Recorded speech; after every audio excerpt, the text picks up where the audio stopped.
Ya, Anda bisa mendengar rekaman ini nanti di YouTube saya, Priscilla Das Channel. Ya, saudara, saat ini kita akan mendengarkan firman Tuhan. Saudara, siapkan hati. Roh Kudus bekerja saat ini, saya percaya. Tidak suatu kebetulan Anda bergabung di acara ini. Tuhan mau bicara dan saya berdoa apa yang Anda cari, Anda mengalami perjumpaan hari ini bersama Tuhan, bersama Roh Kudus. Saudara, mari kita bersatu di dalam doa sebelum kita mendengarkan firman Tuhan. Kita siapkan hati kita. Bapa, terima kasih ya Aba ya Bapa, kami mengucap syukur kami ada sampai saat ini semua karena kasih karuniamu, karena anugerahmu, karena kebaikanmu. Dan saat ini hambamu ini akan memberitakan kebenaran firmanmu, sembunyikan hamba di balik kuasa salibmu, penuhi hamba dengan karunia hikmat pengetahuan, kepasihan dalam membukakan kebenaran firman Allah. Hanya kebenaran firman Allah yang disampaikan, diberitakan. Dan siapapun yang mendengar, Tuhan kau bicara pribadi lepas pribadi. Bicara lewat mulut bibir hamba sebagai alatmu, bejanamu. Bicara pribadi lepas pribadi. Ada rema, ada pewahyuan. Secara pribadi yang didapat, yang mencari akan mengalami perjumpaan ilahi. Ya, yang memiliki air mata akan kau ubah menjadi misi yang mulia bagi kemuliaan namamu. Tutup bungkus segala kuasa yang mencoba menghalangi pemberitaan firman Allah dihancurkan, dipatahkan oleh kuasa darah Kristus. Tutup bungkus kami semua, perangkat elektronik keluarga kami dengan kuasa darah Kristus. Kami merendahkan hati kami, membuka hati kami seperti tanah yang subur. Berfirmanlah Tuhan, kami siap mendengar, bukan hanya jadi pendengar, tapi menjadi pelaku yang menghidupi firman-Mu di dalam nama Yesus. Amin, amin, amin. Apa kabar saudaraku? Apa kabar yang ada di YouTube? Shalom. Ya, apa kabar yang ada di TikTok? Shalom, shalom, shalom. Saudara, firman Tuhan di hari Minggu ini ya, di ibadah Minggu ini secara live ya, kita akan belajar dari seorang tokoh perempuan yang luar biasa. Namanya Hagar. Siapkan ini berjam-jam pengajarannya saudara ya.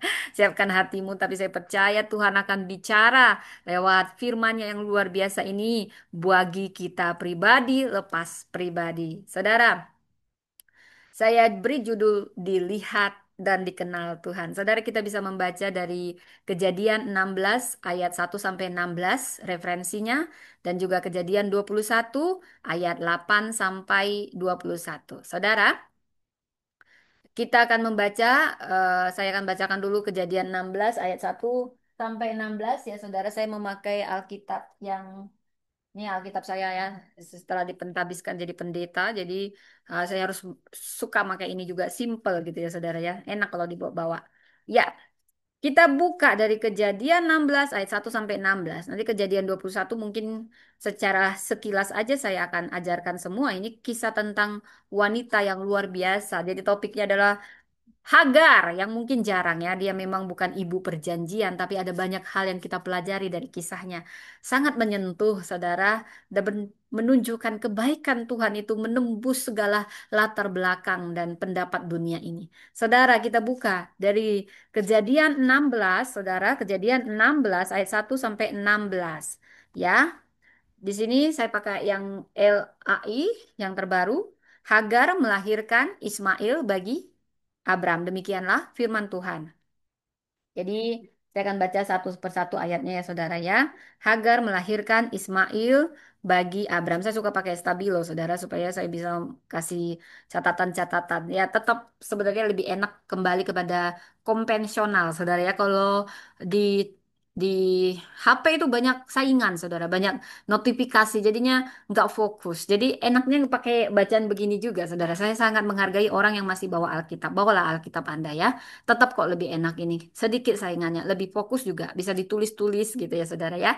Sarai istri Abram tidak melahirkan anak baginya. Ia mempunyai seorang hamba perempuan bernama Hagar, orang Mesir. Berkatalah Sarai kepada Abram, engkau tahu Tuhan tidak memperkenankan aku melahirkan anak. Hampirilah hambaku itu. Mungkin melalui dialah aku dapat memperoleh anak. Abram mendengarkan perkataan Sarai. Sarai istri Abram mengambil Hagar, hambanya, orang Mesir itu dan memberikannya kepada Abram suaminya untuk menjadi istrinya. Ketika itu Abram sudah tinggal di tanah Kanaan selama 10 tahun. Abram menghampiri Hagar. dan perempuan itu mengandung. Saudara, yang membuat mengandung itu pastilah pasti Tuhan ya saudara ya. Ketika Hagar tahu bahwa ia mengandung, ia memandang rendah nyonyanya. Nah, ini yang membuat konflik saudara ya. Katanya kayak nggak tahu diri gitu ya saudara ya.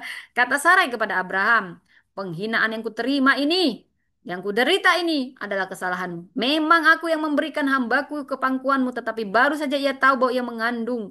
Ia memandang rendah terhadap aku. Tuhan kiranya menjadi hakim antara aku dan engkau. Wow, dia yang suruh, dia juga yang marah ya.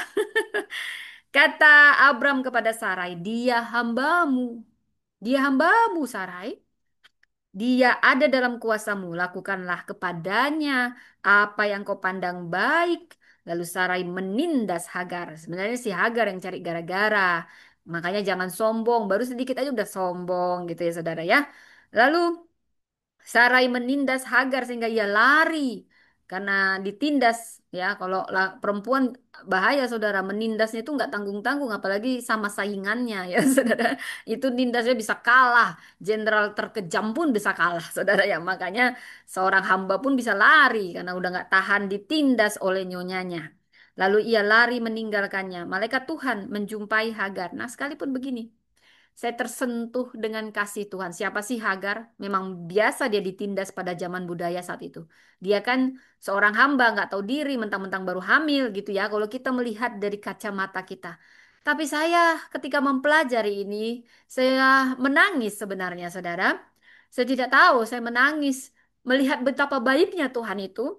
Malaikat Tuhan menjumpai Hagar dengan dekat air mata jalan di Syur, sebuah mata air di padang gurun. Katanya, Hagar, hamba Sarai, dari manakah engkau dan kemanakah engkau pergi? Jawabnya, aku lari meninggalkan Sarai nyonyaku. Lalu kata malaikat Tuhan kepadanya, kembalilah kepada nyonyamu, tunduklah di bawah kuasanya. Wow, ini butuh kebesaran hati kalau udah ditindas, udah lari, udah malu kita sebenarnya untuk balik lagi. Tapi lihat ini bagaimana juga Hagar. Ada banyak hal yang bisa kita pelajari juga dari Hagar dan peristiwa ini. Malaikat Tuhan berkata lagi kepadanya, aku akan membuat keturunanmu sangat banyak sehingga tidak dapat dihitung karena banyaknya. Berkatalah pula malaikat Tuhan kepadanya, engkau sedang mengandung dan akan melahirkan seorang anak laki-laki. Engkau akan menamainya Ismail sebab Tuhan telah mendengar tentang penindasan atasmu itu. Dia akan menjadi seorang manusia seperti keledai liar. Jadi Tuhan sudah tahu karakter seseorang sejak dalam kandungan. Tangannya akan melawan setiap orang dan tangan setiap orang akan melawan dia. Nah, ini kita sudah tahu bangsa apa ini. Dimanapun ia menetap, ia menentang semua saudaranya. Ini saudara saya masih nyala nggak ya? Kadang saya ngomong gini nggak nyala rupanya. Ya udah. Dimanapun ia menetap, ia menentang semua saudaranya. Kemudian Hagar menyebut nama Tuhan yang telah berfirman kepadanya. Engkaulah El Roy, bayangkan. Yang menyebut ini wanita Mesir. Yang menyebut ini hamba. Yang menyebut ini adalah seorang budak, tapi dia bisa mengalami perjumpaan pribadi dengan Tuhan. Wow, Tuhan nggak lihat-lihat latar belakang orang untuk dia jumpai, tapi dia melihat setiap luka orang yang ditindas. Mau si Hagar salah, tapi dia posisi ditindas dan tersisihkan dan Tuhan dekat dengan orang-orang yang tertindas, orang-orang yang hancur hati. Sebenarnya Hagar sedang hancur hati, ditindas oleh Sarai. Walaupun mungkin secama majikan yang kita lakukan itu benar. Saya setuju sama Sarai. Makanya lu ya budak-budak jangan sosokan baru dikasih sedikit. Nah, mungkin kita juga setuju. Tapi Tuhan ini maha baik, maha luar biasa baik, saudara. Dia menjumpai Hagar yang sedang tersisihkan dan tertindas. Sungguhkah di sini aku telah melihat dia yang melihat aku. Hagar seorang budak, dia sudah biasa diremehkan dan merasa tidak dilihat sebagai budak. Tapi dia begitu tersentuh ketika Tuhan semesta alam melihat dia. Budak biasanya ditandai dengan nomor, saudara. Sampai dia nggak pernah ditanya, bolehkah aku pinjam rahimmu, Hagar, untuk aku. Nanti anakmu itu jadi anakku. Tapi dia harus langsung jadi budaknya Sarah, suka-sukanya Sarai buat dia. Tapi di sini Tuhan sedang membela orang-orang yang tertindas. Saudara, Hagar berkata, engkaulah El Roy, sebab katanya, sungguhkah di sini aku telah melihat dia yang melihat aku. Wow, ini saya garis bawahi, sungguhkah di sini aku telah melihat dia yang melihat aku. Itulah sebabnya sumur itu disebut sumur Lahai Roy. Letaknya antara Kades dan Beret. Hagar melahirkan anak laki-laki bagi Abram. Abram menamai anak yang dilahirkan itu, yang dilahirkan Hagar itu Ismail. Ismail artinya Allah mendengar. Abram berumur 86 tahun saat Hagar melahirkan Ismail baginya. Saudara, apapun latar belakang dari konteks ini, saya ingin membahasnya satu persatu di mana di Hagar ini ada di padang gurun Syur ya. Saya akan menjelaskan secara eksegesis ayatnya dulu dari Alkitab keluar ya saudara ya. Mengeksegesis. Jadi di ayat 1 dari Kejadian 16, ayat 1 sampai 2, Sarai mandul, dia memberikan Hagar kepada Abram sebagai istri untuk memperoleh keturunan. Jadi memang pada saat itu ada praktik budaya kuno di mana budak itu dipakai sebagai rahim pengganti nyonyanya. Hagar tidak pernah diminta pendapat ya karena dianggap budak nggak perlu bersuara. Di sini ada ketidakadilan humanity dan juga gender dan kelas. Bila kita baca dari ayat 3 sampai 4 saudara, setelah Hagar mengandung, memang disinilah letak kesalahan Hagar, dia memandang rendah Sarai. Karena pada saat itu konteks budaya itu wanita mandul itu dianggap aib. Jadi sekalipun budak, Hagar ini kayak merasa dia itu terhormat karena dia sudah hamil. Inilah yang membuat konflik muncul. Makanya kalaupun istri Anda mandul atau kata dunia, gak usahlah pakai-pakai istri kedua, istri ketiga. Kasihan istri pertama. Udahlah, terimalah istrimu pertama. Minta sama Tuhan. Sabar, sabar, sabar. Ini karena Sarai juga yang salah ya, saudara ya. Mari kita bahas lagi. Ada ketimpangan relasi di sini, saudara.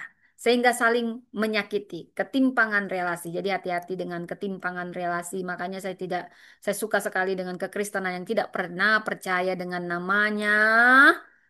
namanya poligami. No, no, no poligami ya. Di sini ah, ketimpangan relasi akhirnya akan membuat saling menyakiti. Luka melahirkan luka. Karena nggak ada perempuan yang senang di madu, saudara. Itu luka. Dan biasanya luka akan melahirkan luka. Dalam sistem yang tidak adil, semua pihak bisa terluka.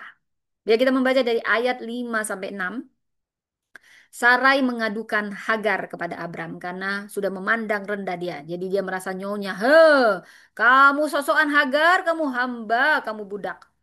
Abram memang cintanya sama sama Sarai, bukan sama Hagar. Dia juga nggak mau sebenarnya tidurin Hagar kalau bukan Sarai. Sarainya nggak sabar. Sarai kan cantik. Ya dia juga sebenarnya, gue kan juga nggak mau tidur sama Hagar kalau nggak lu yang suruh-suruh. Karena gue kayak dibawa ketek lu gitu ya. Maaf, maaf. Ini kok kasar banget gitu ya. Nggak seperti itu juga saudara ya. Jadi Sarai mengadukan Hagar ya. Karena di sini ada namanya pride ya. Pride. Jadi Abram menyerahkan karena memang cintanya hanya pada Sarai ya. Hagar itu kayak memang budak gitulah. Kayak nggak dihitung gitu saudara ya. Lalu Sarai, ho kamu ya. Langsung dia tindas Hagar. Sehingga Hagarnya melarikan diri. Wah, kalau udah nyonya, perempuan menindas perempuan yang dianggapnya ancaman itu lebih parah tindasannya daripada laki-laki, percayalah. Makanya lu laki-laki jangan pernah mau poligami, ya. Nanti istri lu yang baik akhirnya jadi ganas, lebih ganas, saudara ya. Jadi kalau sudah ditindas itu udah ngeri, ya. Pasti ngeri yang dilakukan oleh Sarai. Nah, ini juga luka. Sarai luka, Hagar lukai. Sarai mulai melukai. Karena apa semua di sini? Tidak sabar menanti janji Tuhan. Sarai melakukan kesalahan dan berbuah kesalahan-kesalahan. Tapi lihat, ada kasih karunia Tuhan sekalipun Sarah yang tidak sempurna, Hagar yang tidak sempurna, tapi kasih setia Tuhan tidak pernah kurang untuk memulihkan. Saudara, jadi di sini sampai Hagar melarikan diri setelah ditindas padahal sedang hamil ya saudara. Mungkin saya sebagai sosok perempuan melihat Sarai karena gengsi kadang kita itu kehilangan kasih. Saudara, Tuhan juga tidak senang kita kehilangan kasih. Saudara, di sini uh, Hagar kembali menjadi objek penderitaan yang kasihankan Hagar juga. Karena dia bukan nyonya, dia hamba, dia harus tahu diri juga. Nah, disinilah dia melarikan diri. Ketika manusia memperalat sesama, kita kadang tidak sadar, kita sudah hamba Tuhan juga bisa memperalat orang. Kita juga orang Kristen, kita juga bisa memperalat orang. Sama seperti Sarai, ya, dia juga bisa memperalat salah. Jadi jangan terlalu melihat manusia, nanti kamu kecewa. Mau gembalamu itu hebat banget, dia bisa melakukan kesalahan. Dia bisa membuat keputusan yang salah. Ya, Sarai ini yang dipilih, tapi dia membuat keputusan yang salah ketika dia tidak sabar. Dan ada yang menderita, seorang wanita yang memang awalnya dia agak sombong karena dia budak awalnya, tetapi yang nggak biasa ditatap sejak dia hamil dia biasa ditatap. Namanya juga manusia ya bisa kalut ya. Kita juga nggak bisa salahin Hagar ya, karena yang salah semuanya ketidaksabaran ya. Yang ketidaksabaran aja lah kita salahkan saudara ya. Jadi eh Tuhan tetap memperhatikan yang tertindas. Sekalipun yang tertindas ini hanya budak, memang bukan istri sah, tapi lihat kasih karunia Tuhan. Dia tidak membeda-bedakan, dia dekat kepada semua orang. Padahal ini orang Mesir. Dia tidak kenal siapa Allah Yahweh, tapi dia diperhatikan ketika dia tertindas. Sekalipun gara-gara dia tertindas, budak nggak tahu diri gitu ya. Bisa dibilang awalnya begitu. Tapi lihat, Tuhan tidak pernah melihat kesalahan kita. Mungkin kita biang keroknya yang sehingga kita sendiri ditindas, saudara. Tapi Tuhan itu selalu setia. Dia selalu dekat sama orang-orang yang ditindas. Mau apapun latar belakangnya. Mau dia bukan orang Kristen, mau dia bukan orang apa, Tuhan itu dekat sama orang-orang yang hancur hati. Dan kadang air mata justru celah yang Tuhan pakai untuk dia menjumpai kita secara pribadi. Saudara, ayat 7 sampai 9. Malaikat Tuhan menjumpai Hagar di padang gurun dekat mata air Syur. Ia dipanggil dengan nama dan asalnya. Saudara, di sini kita bisa melihat pertama kali malaikatnya muncul dalam Alkitab untuk perempuan budak. Dia tidak pernah menjumpai, malaikat Tuhan belum pernah menjumpai Sarai secara pribadi. Malaikat Tuhan juga tidak pernah menjumpai Hawa yang namanya perempuan pertama, yang namanya ibu segala yang hidup, belum pernah dijumpai Tuhan secara khusus. Padahal dia wanita istimewa karena dia wanita pertama. Demikian juga Sarai, wanita yang sangat cantik sampai raja-raja suka sama dia, sampai Abraham ketakutan punya istri yang cantik banget seperti Sarai dan dia istri sah, tapi dia belum pernah dijumpai Tuhan secara pribadi lewat malaikatnya. Tapi bayangkan, ada seorang budak namanya Hagar yang memang mungkin dari kacamata kita dia pantas ditindas karena budak nggak tahu diri awalnya. Tapi justru dalam saat dia ditindas dan menangis, dialah wanita pertama yang dijumpai oleh malaikat Tuhan. Wow, dan dijumpainya bukan di istana, dijumpainya di padang gurun dekat mata air di Syur. Dia dipanggil dengan nama dan asalnya. Ternyata Tuhan ketahu Hagar. Budak dulu tidak pernah dipanggil namanya. Dipanggil angkat satu, budak. Budak satu, budak nomor dua. Karena dianggap barang, bukan dianggap manusia. Tapi Tuhan. Pertama kali malaikat Tuhan muncul dalam Alkitab untuk seorang perempuan budak yang selama ini sesama manusia pun gak melirik, saudara. Yang seperti barang, tapi Tuhan perilakukan sebagai pribadi yang sangat berharga. Saudara, saya menangis melihat di sini. Menangis melihat betapa besarnya kasih Tuhan peduli pada setiap orang yang tidak pernah dianggap. Siapa Hagar? Dia hanya budaknya Sarai, bahkan Abraham berkata dengan mudah, lakukan apa yang kau anggap baik. Kau istriku, dia memang budak. Kau yang suruh aku tiduri dia, aku tiduri. Aku tiduri seperti barang. Saudara, mungkin Tuhan juga mengizinkan karena memang janji itu yang diberikan pada Sarai. Sarai lah yang salah. Tapi Tuhan tahu perasaan Hagar. Tuhan, aku hanya budak. Aku ditiduri Abraham. Lalu Sarai jengkel sama aku. Aku ditindas dalam keadaan hamil. Aku harus lari. Karena aku nggak tahan ditindas. Tuhan bisa berkata, hei kau Hagar, kau kan budak. Kau bukan tempat aku membuat perjanjian. Memang perjanjian anak itu dari Sarai. Tapi yang menyentuh hati saya, pertama kali Tuhan menampakkan diri lewat malaikatnya justru pada seorang perempuan budak. Perempuan yang sedang ditindas. perempuan yang nggak pernah dianggap, perempuan yang dianggap barang-barang yang bisa diperlakukan seenaknya karena budak. Tapi kepada itulah Tuhan, malaikatnya pertama kali menampakkan diri dari sekian banyak perempuan, saudara. Bukan perempuan Israel, bukan istri sah, tapi budak, bundik yang tidak dianggap, yang sah-sah saja kalau ditindas. Mungkin perempuan ini juga tidak sempurna karena dia cepat sekali lupa diri, tapi Tuhan kasihnya selalu cukup dan sempurna untuk menghapus air mata yang tertindas, air mata yang tidak pernah dilihat dan diperhitungkan. Hagar menangis, dia tahu diri. Mungkin aku sombong, Tuhan. Aku memang budak, Tuhan. Aku lari, aku nggak tahan. Aku tahu hamil, saudara, itu mual sekali hamil, saudara, dan harus ditindas. Itu nggak enak banget hormon kita perempuan. Tapi kalau kita budak, kita nggak bisa ngomong. Tapi dari sini saya melihat Tuhan melihat dari surga. Bahkan air mata budak yang sedang hamil dia perhatikan walaupun budak ini nggak kenal siapa dia. Ternyata Tuhan kita begitu baik. Dia kenal setiap kita. Dia menjumpai orang-orang terutama mereka yang ditindas. Sekalipun yang ditindas ini, kata dunia dia pantas ditindas. Tapi bagi Tuhan, kita semua berharga. Saya menangis, saudara. Melihat ini saya nggak tahu, saya mau menangis saja, saudara. Saya tahu perasaan Hagar, saya juga tahu perasaan Sarai karena dia merasa saya istri sah, kamu budak saya. Memang konteks zaman itu budak boleh seenaknya diperlakukan, tapi lihat, saya sedang bicara kebudayaan bukan kebenaran, dan Alkitab sangat jujur dalam kebudayaan apapun, kebenaran tetap menang. Tuhan menampakkan dirinya pertama kali bukan kepada Sarai, tapi ya kepada yang tertindas. Dia dekat sama orang-orang yang tertindas, sekalipun yang tertindas ini nggak pantas untuk ditemui, tapi dia temui. Oh, baiknya Tuhan, sangat baiknya dia mengingat air mata setiap orang. Mau air mata budak, dia ingat.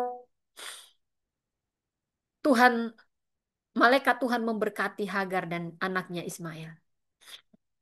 Ismail akan menjadi bangsa besar, meski sulit dikendalikan. Tuhan memberikan masa depan kepada orang yang diabaikan, kepada siapapun yang diabaikan. Tuhan dekat pada Anda. Mungkin Anda bukan siapa-siapa, saudara. Tuhan tidak hanya memberkati anak perjanjian Ishak, tapi dia juga ingat Ismail, sekalipun itu suatu kesalahan. Tapi Tuhan yang mengizinkan Ismail ada dalam kandungan Hagar. Bukankah itu kedaulatan Tuhan, saudara? Walaupun ini komplik, ya, saudara, tapi Tuhan mengasihi setiap orang yang tertindas, apapun latar belakangnya, apapun statusnya. Anak dari rahim penderitaan, bisa kita bilang Ismail. Hagar tidak pernah ditanya, maukah kau ditidurin? Bolehkah kau ditiduri sama suamiku? Dia budak, nggak dianggap suaranya. Saudara, di ayat 13 sampai 14, Hagar menamai tempat dia berjumpa malaikat Tuhan itu, yaitu sama dengan dia menjumpai Tuhan. Dia memanggilnya El Roy. El Roy. Saudara, apa artinya? Allah yang melihat aku, karena dia tahu. Perempuan ini tahu diri dia budak. Tidak ada yang melihat dia. Bahkan nyonyanya menindas dia ketika dia sedikit sombong karena dia hamil. Tapi dia melihat dia sudah biasa. Kalau budak sudah biasa diremehkan. Sudah biasa nggak dilihat. Tapi saat itu dia terkesima dalam air matanya. Ada Allah rupanya yang melihat aku. Perempuan budak ini yang ditindas oleh nyonyaku. Aku yang hamil. Aku hanya perempuan Mesir. Dan dia mengatakan, Elroy, inilah wanita pertama yang dijumpai Tuhan. Bukanlah Sarai, wanita yang memang dijanjikan. Tapi Tuhan lebih memilih menemui secara pribadi orang-orang yang hancur hati. Orang-orang yang menjadi korban hierarki, korban sistem, yang gak bisa bersuara karena budak. Tuhan ternyata lebih memilih menemui dia daripada menemui Sarai.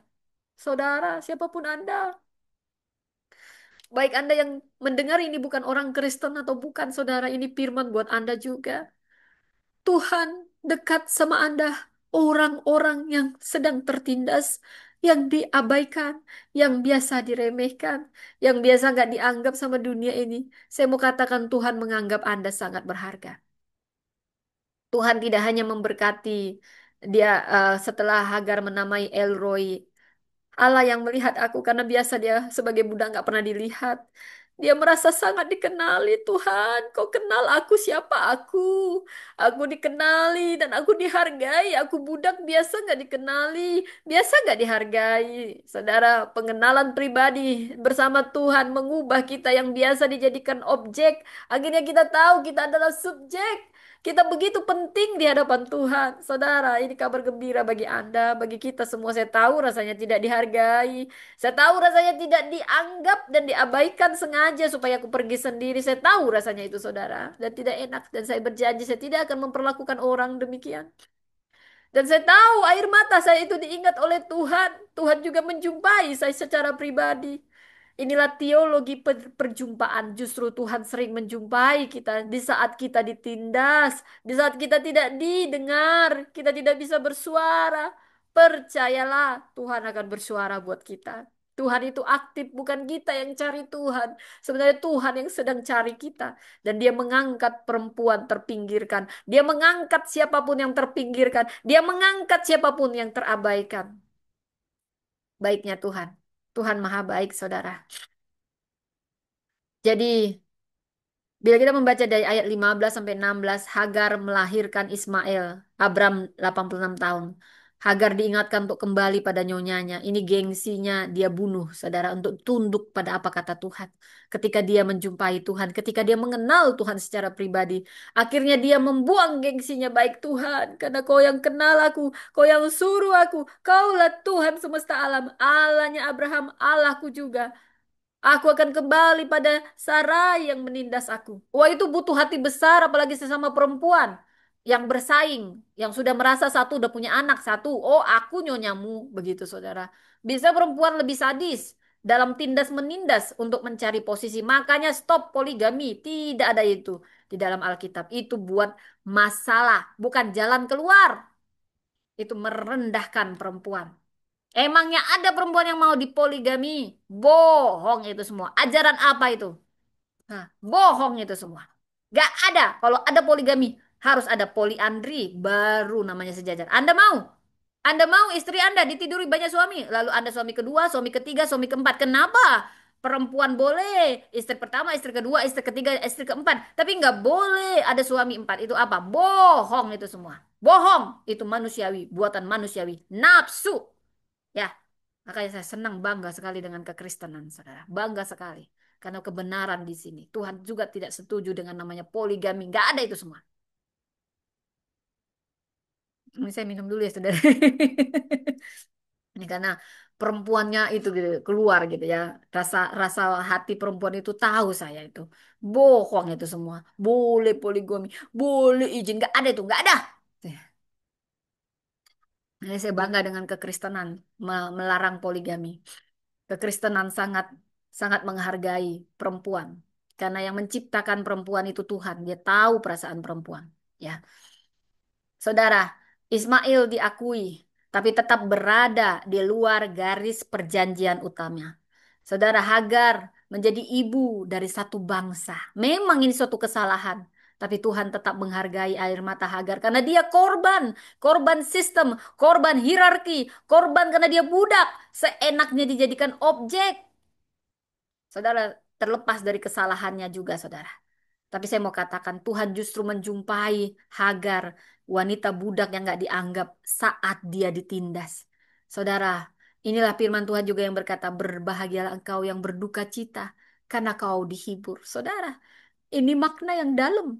Siapapun Anda yang sedang berduka cita, Tuhan katakan berbahagialah. Ada Tuhan yang maha besar yang akan menghibur setiap orang yang berduka cita saat ini. Saya tidak tahu air mata Anda. Saya tahu dan bisa merasakan ada di sini yang sedang berduka cita. Ini kabar gembira bagimu. Berbahagialah engkau, Tuhan akan menjumpaimu justru di air mata terdalammu. Sama seperti dia menjumpai Hagar di saat dia mengalami penindasan, terpinggirkan. Saudara, saya juga mau balik lagi di ayat 15 sampai 16. Akhirnya Hagar jadi ibu satu bangsa dan dia hidup di tepi cerita besar Israel sekalipun dia hanya cerita suatu kesalahan, tapi Tuhan menghargai dia sebagai suatu pribadi dan tetap menjadikannya bangsa yang besar. Karena anak yang dikandungnya juga anak Abraham dan janji itu pada Abraham. jadi kecipratan sama Hagar, saudara ya. Walaupun bukan kecipratan, Hagar dipandang berharga juga sama Tuhan sebagai seorang pribadi. Kita semua dipandang berharga sama Tuhan. Kejadian 21 ayat 8 sampai 21, pengusiran dan penyelamatan Hagar setelah Ishak lahir. Nah, ini saya mau baca Kejadian 21. Saya bacakan ya, Saudara. Jadi kita Alkitabiah banget ya, Saudara. Tadi Kejadian 16, sekarang Kejadian 21. Sebelum kita mengeksegesis, saya akan bacakan buat Saudara ayatnya mungkin nggak semua dari ayat 8 sampai 21. Abraham mengusir Hagar. Anak itu bertambah besar dan dia disapi. Abraham mengadakan perjamuan besar pada hari Ishak disapi. Pada waktu itu Sarah melihat bahwa anak yang dilahirkan Hagar, perempuan Mesir itu bagi Abraham sedang main dengan Ishak anaknya sendiri. Berkatalah Sarah kepada Abraham, usirlah hamba perempuan itu beserta anaknya, sebab anak hamba ini tidak akan menjadi ahli waris bersamaku. Ya saudara. Kemudian hal ini sangat menyebalkan Abraham karena anaknya itu, namun Allah berfirman. Nah, sekalipun memang Sarah sedikit penindas, tapi Tuhan seakan-akan berpihak pada Sarai. Bila kita lihat dari ayat 12, namun Allah berfirman kepada Abraham, janganlah sebelah hatimu mengenai masalah anak dan hambamu itu. Segala yang dikatakan Sarah kepadamu haruslah kau dengarkan. Sebenarnya Sarah ini sangat kejam, menindas, tapi Tuhan seakan membela dia. Tapi dia juga memperhatikan Hagar. Jadi Tuhan itu maha adil. Hanya Tuhan yang maha adil. Bukan engkau manusia-manusia yang suka poligami. Gak ada namanya adil dalam poligami. Gak ada. Yang ada cuma Tuhan maha adil. Dia tahu perasaan Sarah. Dia juga tahu perasaan Hagar. Saudara, dikatakan di sini, segala yang dikatakan Sarah kepadamu haruslah kau dengarkan sebab dari Ishaklah yang akan disebut keturunanmu. Sekalipun memang Ishak anak perjanjian, tapi dia tetap menghargai orang yang jadi korban hierarki. Saudara, tetapi anak hambamu itu juga akan kubuat menjadi suatu bangsa karena ia pun keturunanmu. Keesokan harinya, pagi-pagi Abraham mengambil roti serta sekantong air, memberikannya kepada Hagar dan meletakkannya di atas bahunya. Lalu bersama anak itu disuruhnya Hagar pergi. Hagar kemudian pergi dan mengembara di padang gurun Berseba. Saat air di kantong habis, anak ditinggalkannya di bawah semak-semak. Dia duduk agak jauh, kira-kira sepamana jaraknya. Sebab katanya, aku tidak tahan melihat anak itu mati. Sementara duduk di situ, Hagar menangis dengan suara nyaring.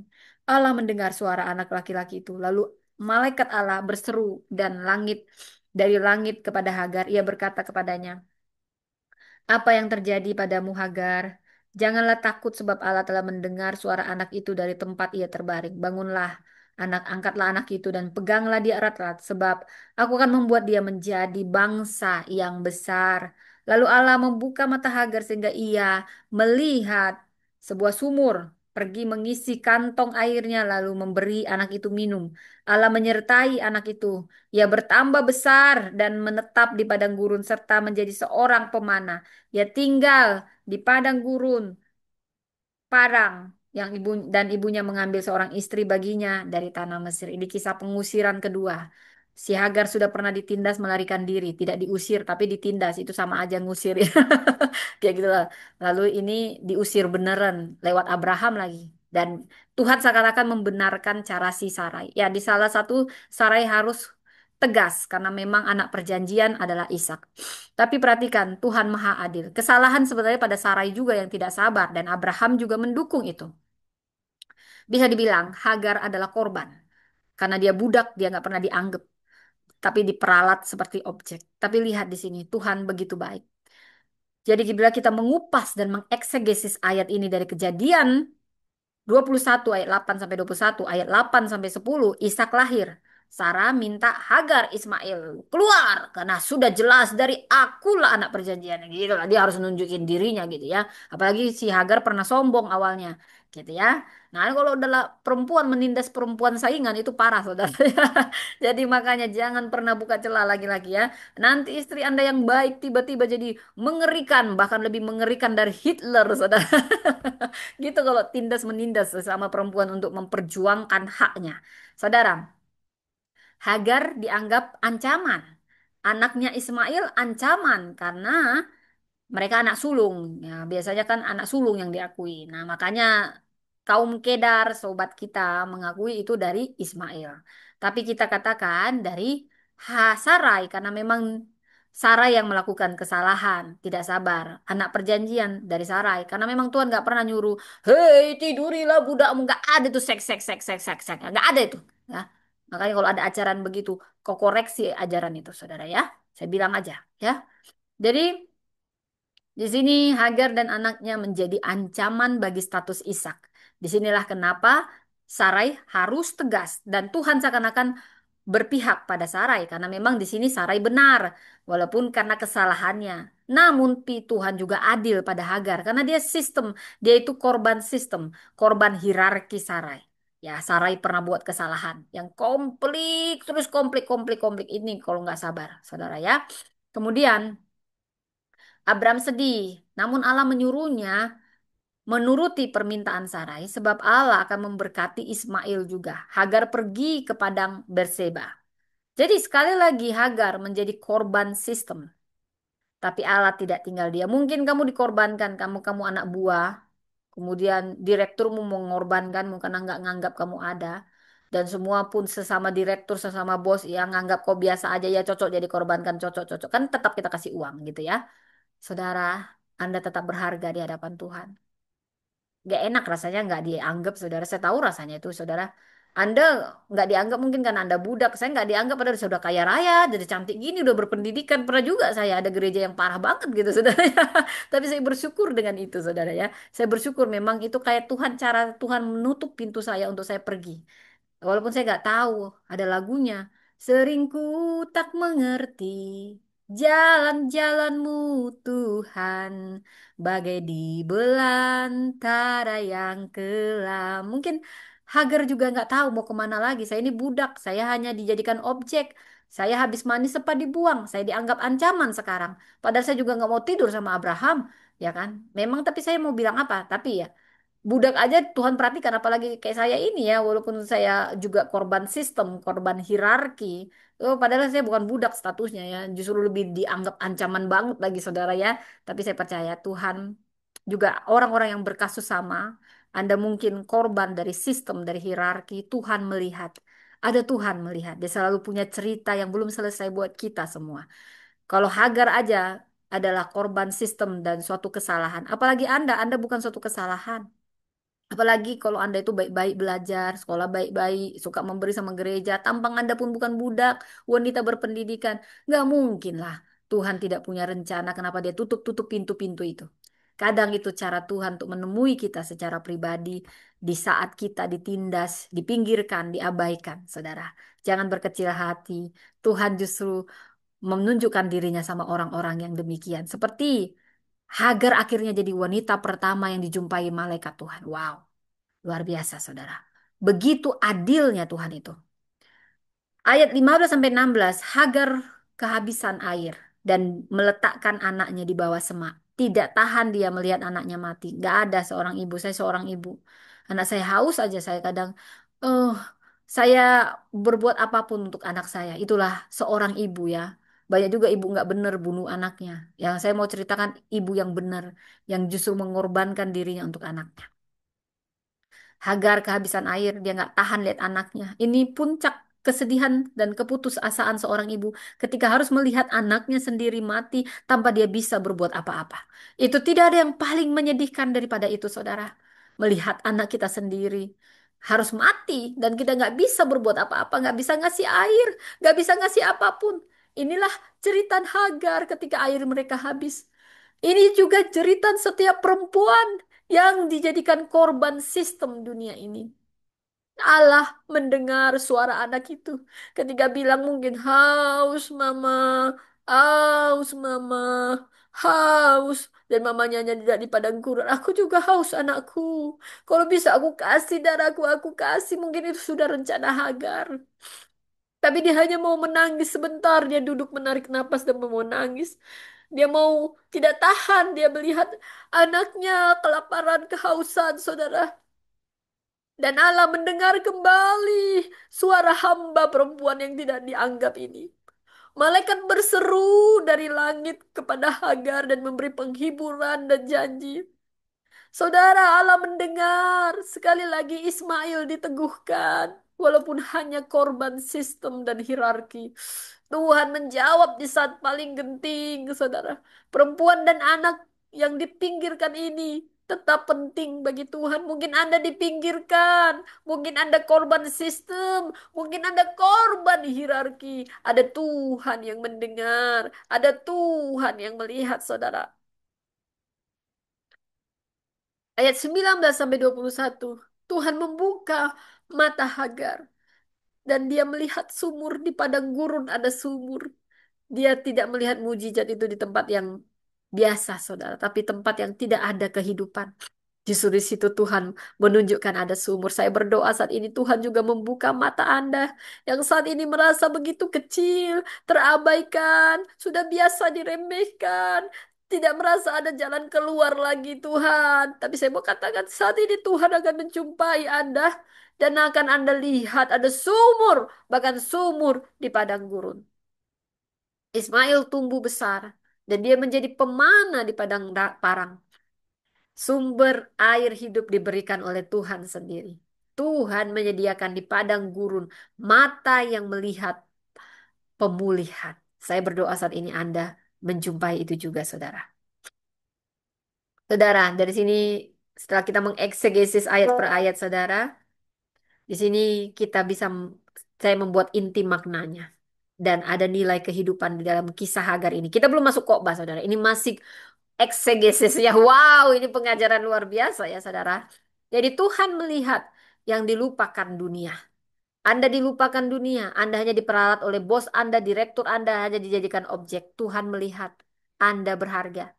Hagar menamakan dan tempat di mana dia bertemu dan dia berkata, El Roy, El Roy, Allah yang melihat bahkan saat manusia membuang. Yang kedua, perempuan bukan sekedar objek dalam rencana orang lain. Anda yang hanya dijadikan objek selama ini saya mau katakan Anda berharga. Seperti Hagar, sebenarnya Tuhan juga punya cerita sendiri pada seorang Hagar budak. Dia punya suara, Tuhan menghargai suara Hagar dan dia punya panggilan sendiri yang dihargai Tuhan. Anda juga demikian. Kita juga semua, kita pribadi yang berharga di hadapan Tuhan. Yang ketiga, padang gurun yang kita pikir adalah kegersangan. Ternyata ini bisa menjadi tempat perjumpaan. Tuhan menjumpai Hagar bukan di istana, tapi di padang gurun. Di tempat kehancuran, kegersangan, justru Tuhan sering menampakkan diri di sana. Mungkin Anda ada di titik ini. Bersiaplah. Tuhan yang akan mencarimu dan menjumpaimu. Aku berdoa air matamu diubah Tuhan menjadi perjumpaan pribadi saat ini. Tuhan mendekat di tempat yang tidak layak dan mengubah yang tidak layak itu menjadi tempat pemulihan. Saudara, jeritan seorang ibu tidak pernah diabaikan Tuhan. Anda mungkin ibu yang sedang tidak tahu lagi Tuhan. Aku mau ngasih makan apa buat anakku. Aku janda Tuhan. Aku nggak bisa bayar uang sekolah. Sama seperti Hagar tidak tahan ketika diusir oleh Abraham dengan anaknya Ismail. Karena dianggap suatu ancaman. Dia tidak tahan lagi. Tapi saya mau katakan ini bukan hanya soal Hagar. Ini soal Anda yang sangat tidak tahu lagi. Suara janda, suara perempuan yang sedang menangis untuk anaknya. Itu sangat mulia di hadapan Tuhan. Tidak pernah diabaikan Tuhan. Tuhan mendengar suara Ismail. Saya berdoa. Mau dimanapun ini didengar. Anda mungkin sudah tidak tahu bersuara apa lagi. Tuhan memperhatikan air mata Anda, terutama Anda kaum ibu yang sedang berjuang untuk anak Anda. Wanita-wanita single yang sedang berjuang buat anak Anda. Hagar diperhatikan Tuhan, dia juga mendengar suara Anda. Mendengar suara setiap ibu yang menangis untuk kebutuhan anak-anaknya. Tuhan akan mencukupkannya. Tetaplah ada dan setia. Berharaplah pada Tuhan. Dan tetaplah murah hati. Ada mujizat di situ aku berdoa saat ini. Buat setiap perempuan yang sedang terabaikan. Perempuan yang sedang berjuang untuk anak-anaknya. Tuhan akan mencukupkannya. Berteriaklah pada Tuhan. Menangislah pada Tuhan. Dan alami perjumpaan dengan Tuhan. Dan Tuhan memberi masa depan bagi anak dari rahim penderitaan. Anda mungkin hanya dijadikan objek. Tapi diam Tuhan memperhatikan Anda. Ismail tetap menjadi bangsa yang besar walaupun ini hasil kesalahan sistem. tapi tetap dihargai Tuhan. Tuhan selalu punya pemulihan bagi para korban, saudara. Ini Ismail bisa dibilang korban dari relasi yang tidak ideal karena kesalahan Sarai juga. Saya mau membagi makna teologis dan implikasi spiritual dari kisah Hagar ini. Teologi El Roy, Allah yang melihat. Yang melihat Allah lebih dulu, seorang perempuan yang pertama kali melihat malaikatnya dijumpainya bukanlah Hawa, ibu segala yang hidup, wanita pertama, bukan juga Sarai, wanita yang sangat cantik, istri Abraham, bapak ibu beriman, bapak bapak orang beriman dan ibu segala bangsa, tapi seorang budak. Itu yang pertama kali perempuan di Alkitab dijumpai Tuhan. Allah dekat dengan orang-orang yang remuk hati yang mungkin juga nggak pantas untuk ditemui. Tapi air mata orang-orang yang terpinggirkan, terabaikan, menjadi objek, menjadi suatu korban sistem. Tuhan menghargai Anda. Tuhan melihat air mata Anda. Allah bukan hanya maha kuasa, dia maha melihat. Dia menyaksikan peristiwa besar dan menjumpai pribadi-pribadi yang merasa sangat rendah dan dianggap kecil. Dia jumpai dengan kasih. Tuhan sangat baik. Teologi El Roy. Kemudian teologi panggilan bagi perempuan marginal. Anda perempuan yang terabaikan. Karena Anda perempuan bukan laki-laki, bukan membawa garis keturunan. Saya tahu rasanya saudara, jadi anak keempat perempuan yang diharapkan laki-laki. Saya tahu rasanya cuma dianggap sambilan. Apa yang bisa dimanfaatin, dimanfaatin. Saya tahu rasanya saudara. Dan Tuhan memanggil saya untuk bersuara bagi perempuan yang demikian. Saya mau katakan, Tuhan melihat kita berharga. Para perempuan yang termarginalkan, perempuan yang terpinggirkan, perempuan yang dijadikan objek dan menjadi korban sistem hierarki. Tuhan melihat, Tuhan mendengar walau dunia ini bilang pantas, pantas, pantas, dia hanya budak, budak, budak, budak. Tapi bagi Tuhan, setiap perempuan, setiap orang yang terabaikan adalah pribadi yang berharga. Bukankah baiknya Tuhan kita itu? Ada Tuhan yang adil, saudara. Saya mau katakan ini teologi panggilan bagi perempuan marginal yang termarginalkan. Anda mungkin dijadikan kayak babu karena Anda perempuan. Tapi Anda berharga. Anda bukan objek. Anda subjek yang sangat dihargai Tuhan. Hagar membuktikan. Hagar bukan perempuan Israel. Dia hanya budak. Budak perempuan asing, perempuan Mesir. Tapi saat dia terluka dan tertindas, Tuhan melihat dari surga, tidak lihat latar belakang perempuan ini. Dia melihat kau juga putriku maupun kau budak, kau putriku anakku. Kau adalah korban sistem. Aku ingat air matamu walau kau budak hanya dipanggil dengan nomor. Tapi kau kupanggil dengan nama yang ku kenal. Aku mengenalmu walaupun orang tidak biasa melihatmu. Kau sudah biasa tidak dilihat dan tidak diperhitungkan. Tapi bagiku kau berharga, anakku. Saudara, dari kisah Hagar kita tahu Tuhan memperhatikan setiap orang yang terabaikan, terutama perempuan-perempuan yang dijadikan objek, perempuan-perempuan yang termarginalkan, yang terluka. Itu punya tempat istimewa bagi Tuhan dalam rencana besar Allah. Dia adalah simbol teologi pembebasan dan keadilan ilahi. Saya juga membagikan teologi sumber di padang gurun, saudara. Dalam kehausan Tuhan menyediakan sumur. Saat kita berhenti melihat harapan, Tuhan membuka mata. Air di padang gurun adalah simbol kasih karunia yang mengejutkan. Oh, saudara, mau apapun padang gurun Anda, Tuhan selalu punya cara. Dia memberi sumur di padang gurun saat Hagar putus asa dan siap-siap melihat. Dia tidak tahan lihat anaknya mati. Tapi Tuhan memberi. Dia mengingat. Saudara, saya berdoa. Tuhan menjumpai Anda pribadi, lepas pribadi saat ini. Saya berdoa. Anda akan menyaksikan bahkan sumur di padang belantara, saudara. Saya percaya Tuhan bekerja saat ini dengan caranya yang sangat ajaib, saudara. Dan khusus buat perempuan Hagar, saudara.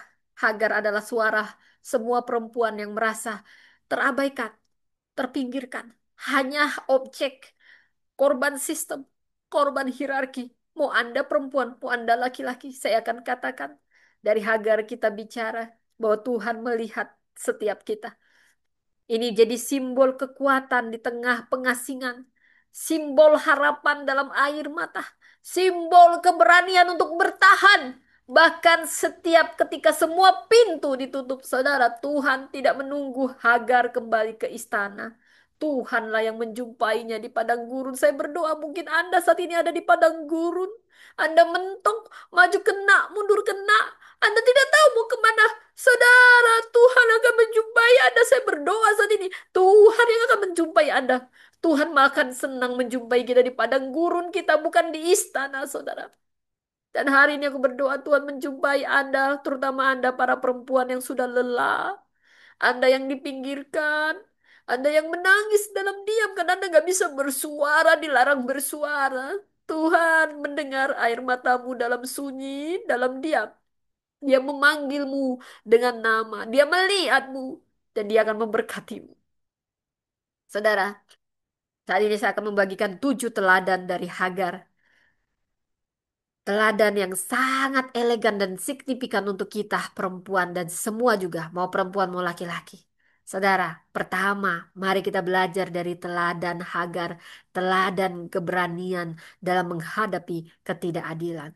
Semua lupa tentang Hagar, tapi sebenarnya secara manusiawi Hagar diperlakukan tidak adil. Dia hanya dijadikan objek, rahimnya dipinjam. Saat Sarai nggak suka, Sarai menindas. Tapi Tuhan, sekalipun dia budak dan dalam konteks budaya saat itu sah-sah saja, tapi Tuhan menghargai setiap orang. Mau Anda budak, mau Anda direktur besar, mau Anda hanya tukang sapu, mau Anda tidak pernah dipandang, Tuhan memandang Anda. Kejadian 16 ayat 6. Lalu Abram berkata kepada Sarai, tindaklah terhadap hambamu itu seperti yang kau anggap baik. Sarai langsung menindas Hagar. Aku nyonya, kamu mau sombong samaku. Aku tindas. Sampai Hagar yang dalam keadaan hamil. Dia juga sadar diri. Oh iya aku budak. Aku tadi sempat sombong. Dan dia melarikan diri ke padang gurun. Ada makna yang perlu dipahami di sini. Hagar hamba. Dia tidak punya kuasa. Dia tidak punya pilihan dengan nasibnya. Namun dia berani melarikan diri. Dari sini dia punya keberanian sebenarnya. Kalau budak melarikan diri, hukumannya mati, saudara. Pada zaman itu, saudara. Tapi dia sudah siap mati karena saking dia nggak kuat dengan ketidakadilan penindasan Sarai. Dari perlakuan yang tidak adil dan menindas. Namun meskipun demikian, ada banyak ketidakpastian. Hagar memilih untuk keluar dari situasi yang tidak manusiawi, meski harus mengambil resiko besar. Melarikan diri itu resiko besar, saudara. Tapi dia mengambil itu. Dia berani melawan ketidakadilan. Dia sedang bersuara, memang aku budak. Tapi yang kau lakukan ini gak pantas. Lalu dia melarikan diri. Ada yang bisa kita lihat di sini. Walaupun mungkin kalau kita bahas dengan konteks ini banyak cingkonek, saudara ya. Saya mau bilang, saya mau lihat teladan keberaniannya. Untuk ketidakadilan, kau perlu keberanian untuk bersuara. Jangan diam aja. Enggak, enggak. Enggak, kalau sudah suruh bersuara, bersuara. Ya, tapi perlu hikmat untuk tahu kapan bersuara, kapan tidak.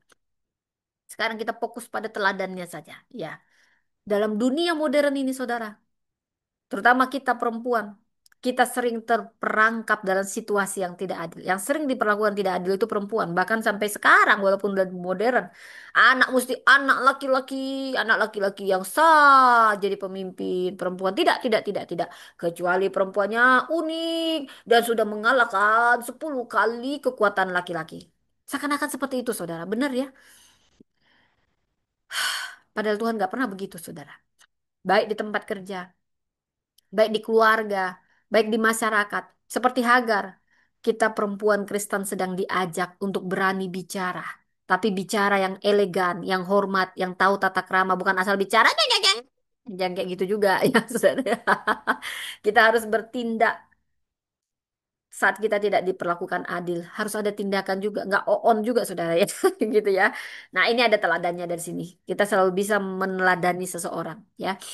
Meskipun harus kita berani dari keluar dari zona nyaman.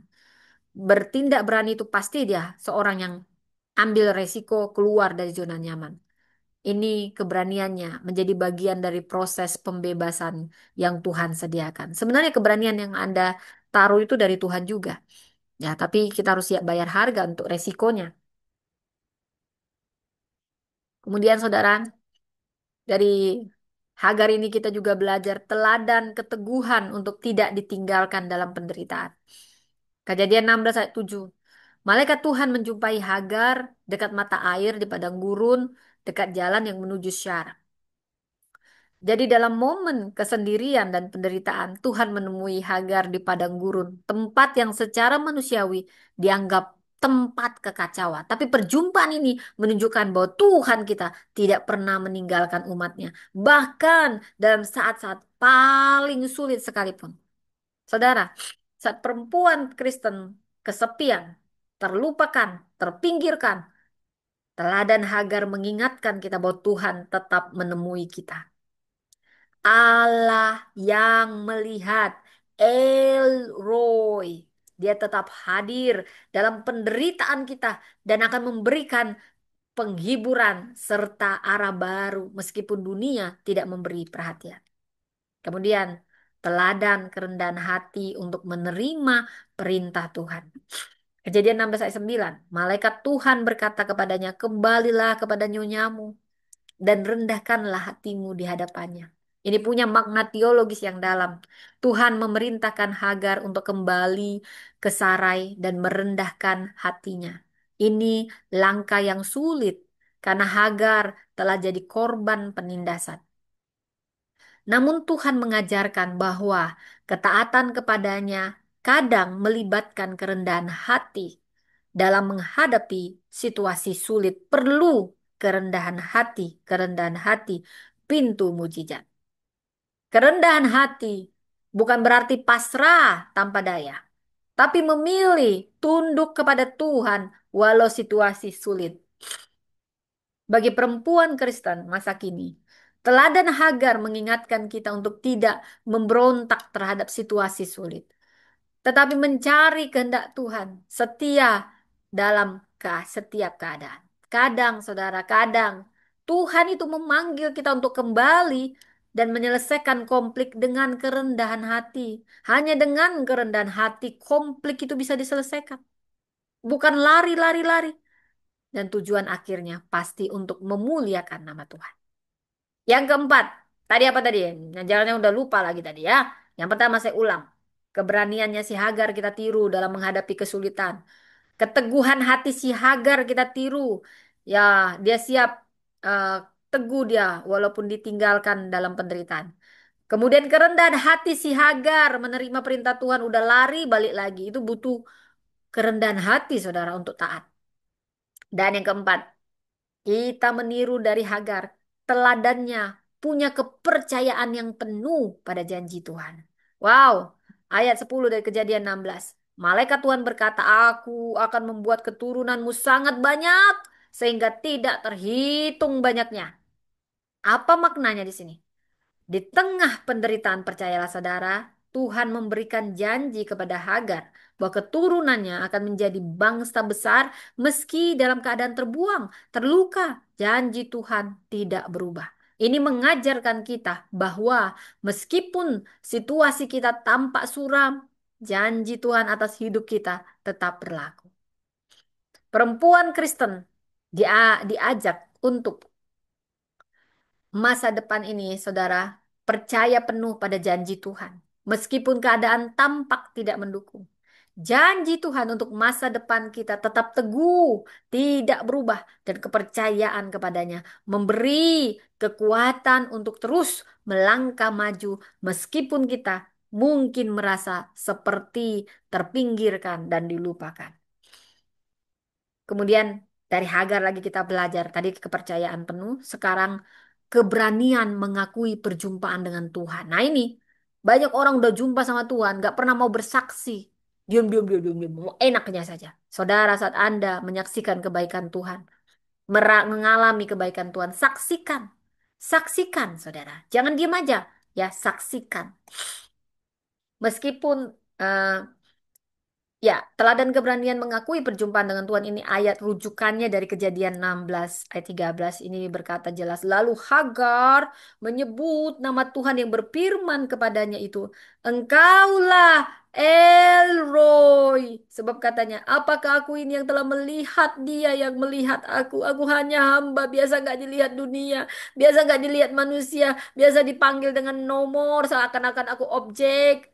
Tapi Tuhan melihat aku. Engkaulah Elroy, Elroy. Tuhan yang melihat aku. Saudara, Hagar satu-satunya perempuan dalam Alkitab yang menyebut nama Tuhan dengan pribadi, nama yang sangat pribadi karena dia sudah mengalami perjumpaan secara pribadi sama Tuhan. Bukan karena dia layak, tapi Tuhan dekat sama orang-orang yang remuk hati, terabaikan, terpinggirkan. Dan Allah melihat setiap penderitaan orang. Dia menunjukkan keberaniannya untuk mengakui, aku berjumpa dengan Tuhan. Dialah yang mengenal aku. Selama ini aku tidak dikenal, dianggap budak, tapi Tuhan menjumpai aku. Engkaulah Elroy yang mengenal aku. Saudara, Hagar tidak hanya merasakan perjumpaan dengan Tuhan, tapi juga memilih untuk menyatakannya. Saat Anda mengalami perjumpaan dengan Tuhan, jangan diam. Katakan, yes, aku mengalami. Mau Anda yang awalnya non-Kristen jadi Kristen, bersaksi. Saksikan kebaikan Tuhan seperti Hagar ini. Yes, aku berjumpa dengan Tuhan yang sangat menganggap aku. Selama ini aku tidak dianggap. Ternyata ada Tuhan pencipta langit dan bumi ini melihat aku. Engkaulah Elroy. Tuhan menjumpai Hagar bukan karena dia layak, tapi memang Tuhan begitu penuh kasih. Dia tahu orang-orang yang terabaikan dan sangat remuk hati. Saudara, Tuhan akan menjumpai Anda dalam air mata Anda. Bukan karena Anda layak, tapi karena Dia sangat baik. Dia Allah yang maha baik. Dan bersaksilah untuk itu, jangan diam. Saksikan itu. Saksikan itu. Hagar tidak hanya merasakan perjumpaan, tapi dia memilih menyatakannya kepada dunia. Ini teladannya. Teladan keberanian mengakui perjumpaan dengan Tuhan. Jangan diam. Saksilah, bersaksilah. Saudara, perempuan Kristen diajak untuk berani mengakui pengalaman rohani kita, perjumpaan pribadi kita dengan Tuhan. Walau kita hidup dalam dunia yang sering kali meremehkan perasaan atau pengalaman spiritual, tapi kita harus berani bersaksi. Pengakuan bahwa Tuhan melihat dan Tuhan peduli dengan kita. Ini akan memberi kita kekuatan bahwa kita punya identitas sejati di dalam Tuhan. Kemudian teladan yang keenam, teladan pengharapan dalam menghadapi keputusasaan. Saudara, saya tidak tahu situasi Anda, mungkin Anda dalam situasi putus asa saat ini.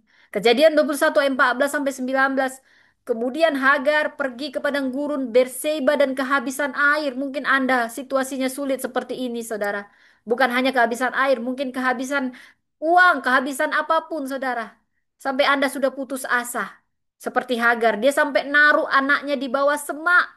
Lalu dia mau pergi jauh, nggak tahan lihat anaknya, pasti sebentar lagi anakku mati.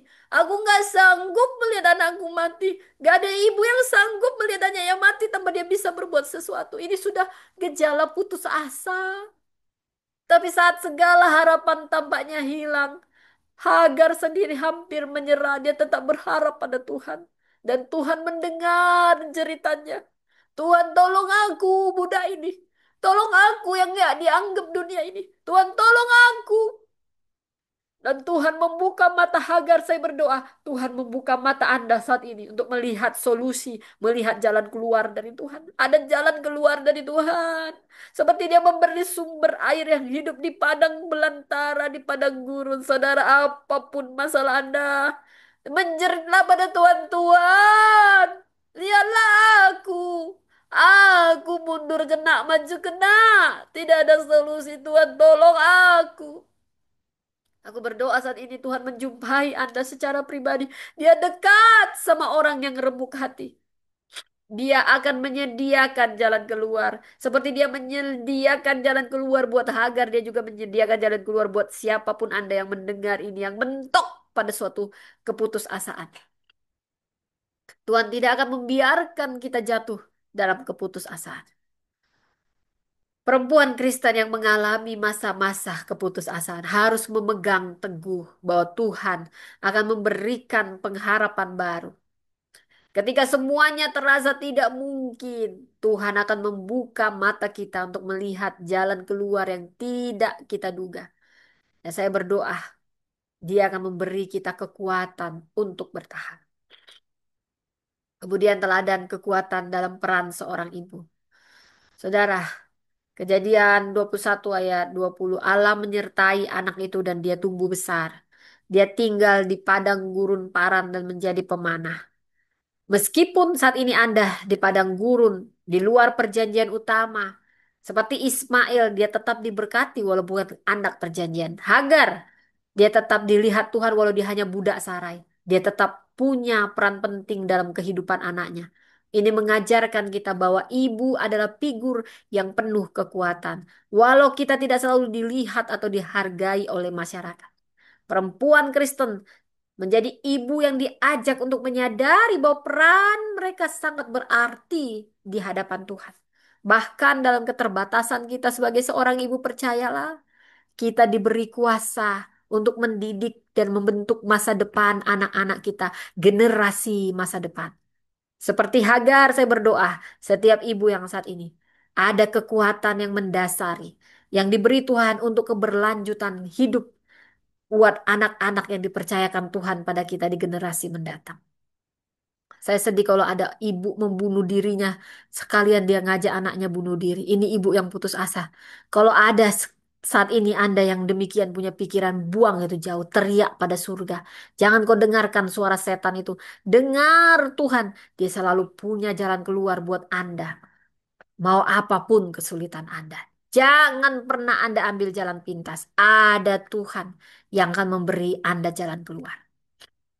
Hagar mengajarkan kita, perempuan Kristen masa kini khususnya berani, tunduk, percaya penuh pada janji Tuhan, akui dan bersaksi tentang kebaikan Tuhan, perjumpaan kita dengan Tuhan, miliki pengharapan, dan mainkan peran kuat kita sebagai seorang perempuan yang biasanya menjadi seorang ibu, saudara. Dan saya berdoa kita menjadi berkat meskipun dalam keterbatasan. Dengan mengikuti teladan Hagar, saudara. Perempuan Kristen dapat merasakan pemberdayaan yang sejati. Karena kita tahu bahwa kita tidak pernah dilupakan oleh Allah yang adil, yang selalu melihat dari atas. Nah, tadi kita sudah belajar 7 karakter yang sangat baik teladan dari seorang Hagar.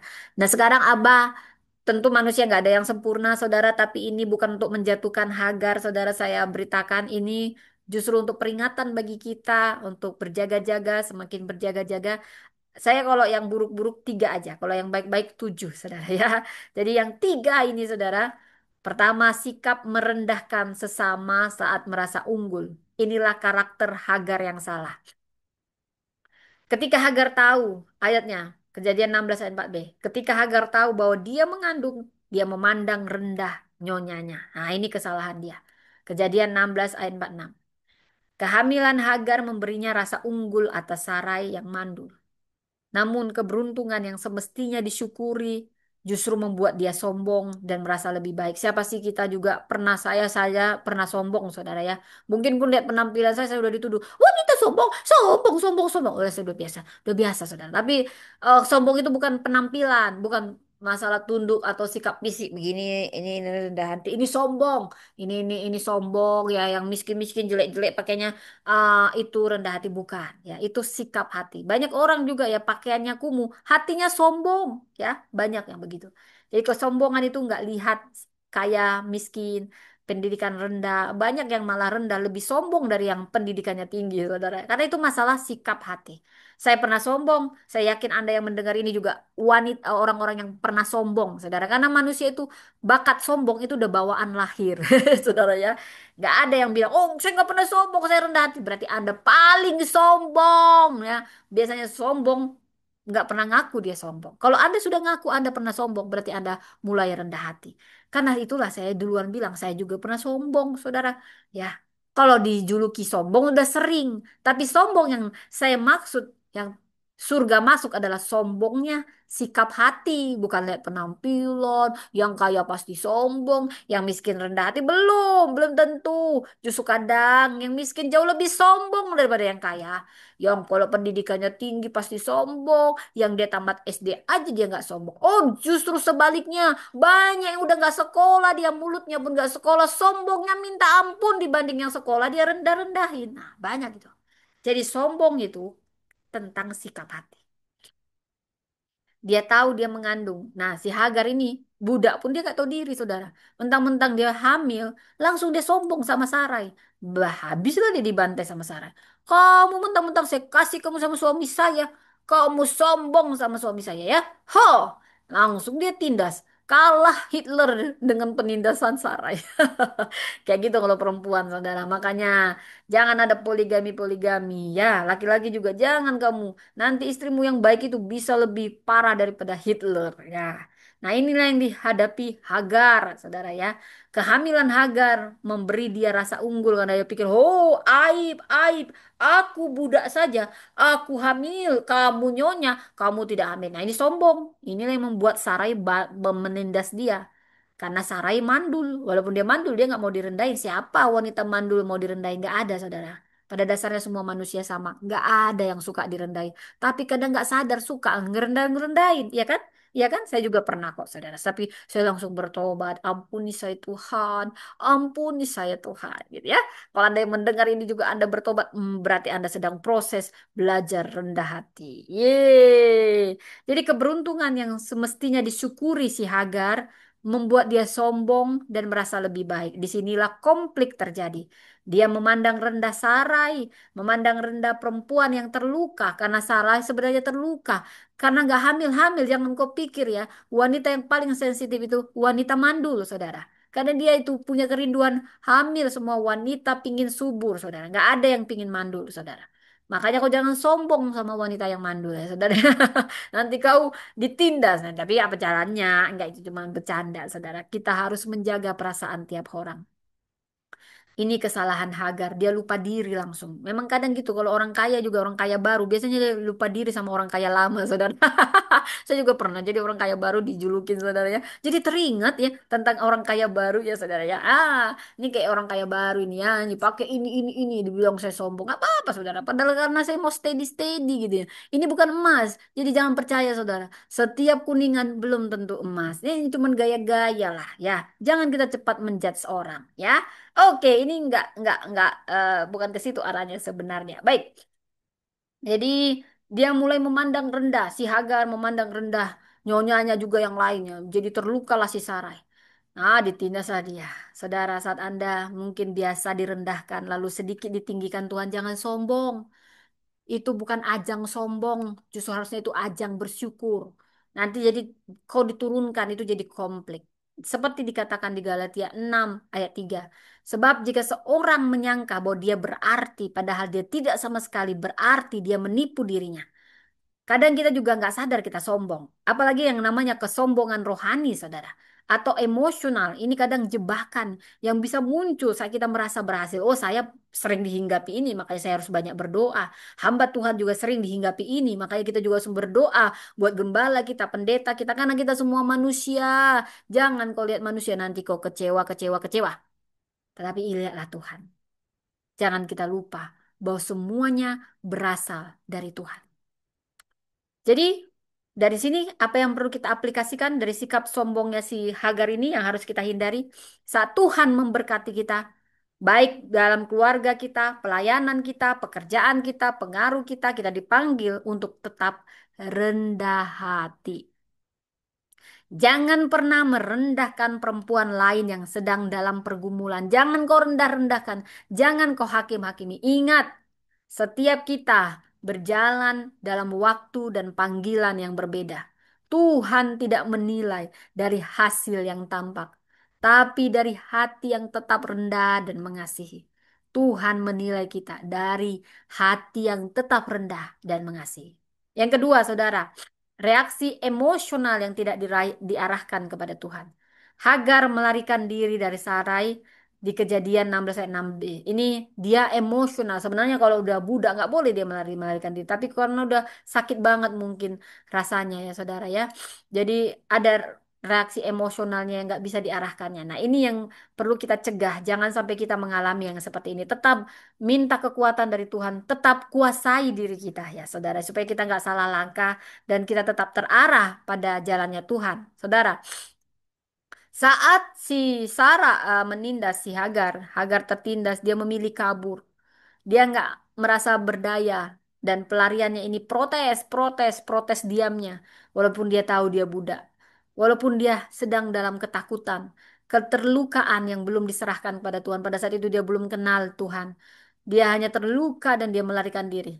Dia melarikan secara fisik. Ini pelarian fisik sebenarnya mencerminkan pelarian emosional dan spiritual kita yang belum selesai. Saya ulang, pelarian fisik itu mencerminkan pelarian emosional dan spiritual kita yang belum selesai. Saudara, firman Tuhan di Mazmur 34 ayat 18 berkata, Tuhan itu dekat kepada orang-orang yang patah hati. Dan dia menyelamatkan orang-orang yang remuk jiwanya. Saat ini mungkin Anda patah hati. Tuhan dekat pada Anda. Dia akan menjadi penyelamat Anda untuk setiap duka Anda, keremukan jiwa Anda. Namun, sebelum kita ditolong, kita harus datang lebih dulu kepada Tuhan. Bukan lari dari Tuhan, datang pada Tuhan, bukan lari dari Tuhan. Saudara, banyak perempuan Kristen hari ini menyimpan luka dalam diam. Ataupun Anda bukan perempuan, ini untuk semua orang, saudara. Dan kita sering lari ke pekerjaan kita, ke relasi yang salah, banyak yang selingkuh, saudara, karena merasa dia lebih didengar di sini. Banyak kepada kesibukan-kesibukan sehari-hari daripada kita datang kepada Tuhan. Lebih dulu kita lari pada Tuhan. Lebih dulu kita datang pada Tuhan, tumpahkan semua keremukan hati kita. Nangis, nangislah, nangis dulu sama Tuhan karena manusia sering bocor, percayalah. Mau gembalamu juga bisa bocor itu masalah, saudara. Tapi kalau kau sudah serahkan pada Tuhan, ada kelegaan. Ada memang saatnya kau juga perlu menyerahkan pada orang yang bisa dipercaya. Tidak apa-apa terluka. Tidak apa-apa, saudara. Asal kita membawa luka itu kepada Sang Penyembuh. Hanya Tuhan, Sang Penyembuh, ilahi yang terbaik. Dari Hagar kita juga belajar jangan pernah menyerah. Terutama saat kita ada di padang gurun. Sekalipun Hagar tidak menyerah, tapi ada kecondongannya, hampir menyerah, menyerah. Bila kita lihat dari Kejadian 21 ayat 16, jangan sampai aku melihat anakku mati. Maka ia duduk agak jauh. Dan dia menangis dengan suara nyaring. Kejadian 21 ayat 16. Di sini di titik ini Hagar menyerah. Ia merasa semuanya berakhir. Dia membiarkan anaknya sendirian karena tidak tahan melihat penderitaan. Dalam keputusasaan, ia tidak melihat bahwa Tuhan sedang dekat dan siap menolong. Sama seperti kita. Saat kita putus asa, kita nggak lihat sebenarnya Tuhan sedang mengirim bala bantuan pertolongan-pertolongan. Saudara, dalam Yesaya 43 ayat 2 berkata, Tuhan berjanji apabila engkau menyeberangi air, aku akan menyertai engkau. Atau melalui sungai-sungai, engkau tidak akan dihanyutkan. Tuhan tidak pernah menjanjikan hidup bebas dari padang gurun, tetapi dia menjanjikan penyertaan. Tuhan tak pernah janji langit selalu biru, tetapi Dia berjanji selalu menyertai. Tuhan tak pernah janji semua akan mulus, tetapi Dia berjanji selalu menyertai. Dan kalau Tuhan menyertai, dia juga akan memberi kita jalan keluar. Kadang mata kita yang tertutup, padahal Tuhan sudah membukakan, tapi kita tetap menutup dan tidak membuka mata kita, tidak membuka hati kita. Jalan keluar itu ada. Dan kadang itu membutuhkan kerendahan hati, kerendahan hati. Saudara, jangan menyerah, bahkan di ujung kekuatan. Tuhan sering sekali bekerja diam-diam di belakang layar. Saat kau tidak melihat harapan, percayalah, Tuhan mampu membuka matamu untuk melihat sumur kehidupan, bahkan di tengah padang gurun. Seperti kita telah belajar saat ini teladan Hagar. Dia bukan tokoh yang sempurna, oh banyak kekurangannya, kesombongannya. Tapi disitulah letak kekuatannya, saudara. Tuhan tidak pernah mencari yang sempurna, yang nggak pernah salah, yang baiknya sempurna banget. Tuhan tidak mencari yang demikian. Dia mencari hati yang siap dibentuk. Apapun latar belakang Anda, apapun kesalahan yang sudah sering sekali Anda buat. Selama Anda masih membuka hati dan siap dibentuk, Tuhan mencari Anda, mengetuk hati Anda. Kita perempuan dan kita semua, kita diajak bercermin dari sisi kerapuhan Hagar. Artinya, jangan pernah biarkan keberhasilan meracuni hati kita. Kalau saat Anda ini berhasil, jangan sombong, jangan cepat sombong. Dan jangan juga biarkan luka, mungkin karena kita ditindas, kita diabaikan. Jangan itu membuat kita mengasihani diri dan membutakan iman kita, saudara. Dan jangan biarkan keputusasaan mencuri pengharapan kita. Mungkin kau sedang mentok, maju kena, mundur kena, nggak ada jalan keluar, putus asa. Tetap punya pengharapan dalam Tuhan.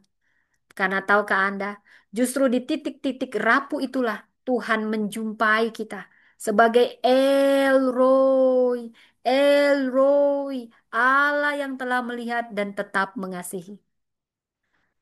Saudara, seperti Hagar dikenal di padang gurun, sekalipun dunia melupakanmu, Allah menyapamu, mengenalmu secara pribadi. Katakanlah, Engkaulah Eroi, Allah yang melihat aku.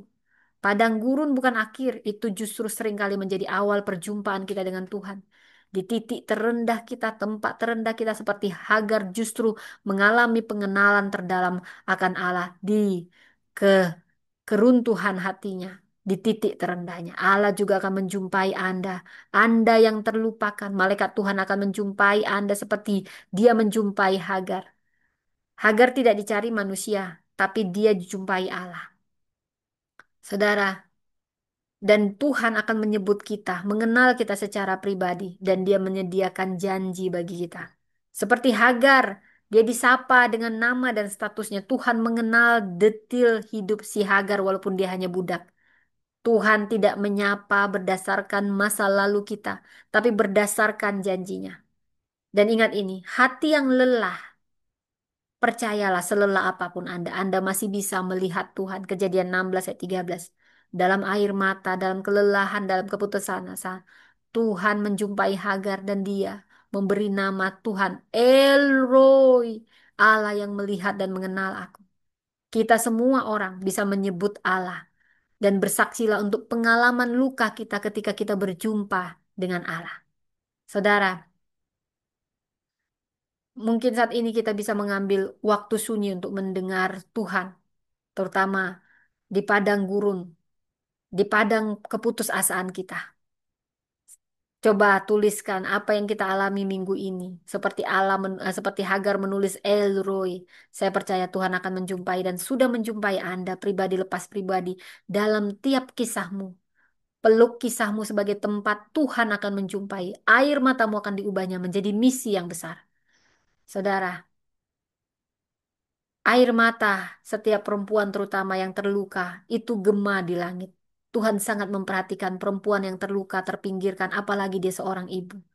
Seperti dia mendengar di Kejadian 21 ayat 14 sampai 19, dia mendengar suara Ismail, anak Hagar. Allah mendengar Anda, mendengar suara penderitaan Anda, anak-anak Anda. Dan malaikat Allah memanggil Hagar dari langit. Dia juga akan memanggil nama kita satu persatu yang sedang putus asa saat ini. Tuhan tidak pernah menutup telinganya terhadap jeritan setiap orang. Dalam keputusasaan, justru suara orang yang putus asa itu sangat menggema di langit. Tuhan, tolong aku yang hampir putus asa. Itu menggema di langit, tetaplah berharap pada Tuhan. Seperti Hagar ini. Hagar bisa dikatakan perempuan yang dibuang oleh sistem dan hierarki. Kejadian 21. Ketika Sarah melihat Ismail adalah ancaman, Hagar pun diusirnya. Banyak perempuan saat ini mungkin ditekan oleh tekanan sosial karena dianggap sebagai ancaman. Sama seperti saya, dianggap sebagai ancaman. Saudara, saya pernah tahu rasanya korban sebagai sistem, korban hierarki yang gak jelas, yang kehilangan hati nurani. Tapi saya percaya Tuhan melihat dari atas. Tuhan mendengar tangisan, terutama tangisan perempuan, air mata perempuan yang diabaikan. Wah, itu sangat-sangat diperhatikan oleh Tuhan. Anda yang tertekan oleh tekanan sosial, perceraian, stigma, Tuhan mendengar air mata Anda. Bahkan di padang gersang, doa tidak tersembunyi. Hagar meletakkan anaknya dan menangis, tapi Tuhan mendengar suara anak itu. Doa ibu adalah doa yang paling nyaring di surga. Di doa ibuku, namaku disebut. Di doa ibuku dengar, ada namaku disebut. Tuhan membuka mata untuk melihat sumber kehidupan. Kejadian 21 ayat 19. Sumur sudah ada. Tuhan hanya perlu membuka mata Hagar. Demikian juga. Minta Tuhan, Tuhan buka mataku untuk melihat jalan keluar daripadamu. Katakan dalam doamu yang paling jujur, Tuhan senang kejujuran. Banyak perempuan yang butuh mata rohaninya dibuka. Bukan hanya melihat solusi instan. Tuhan akan membukakannya. Buka hatimu dan mintalah itu. Perempuan janda yang sedang berjuang membesarkan anak dan berpikir semua sudah pergi, semua sudah selesai. Tapi saat perempuan ini merendahkan hatinya dan mulai mengadu pada Tuhan dalam doa, mungkin dia nggak bisa ngomong, saudara. Kau mengerti bahasa tetesan air mata Tuhan. Dia tahu kalau kau hanya menangis, Tuhan, Tuhan, Tuhan. Kau nggak bisa ngomong lagi, tapi menangislah. Karena Tuhan mengerti tetesan bahasa air mata. Ya mengerti tetesan, tetesan air mata. Saudara, Tuhan tidak pernah gagal dengan janjinya. Dia akan membukakan mata Anda yang saat ini sudah mulai putus asa.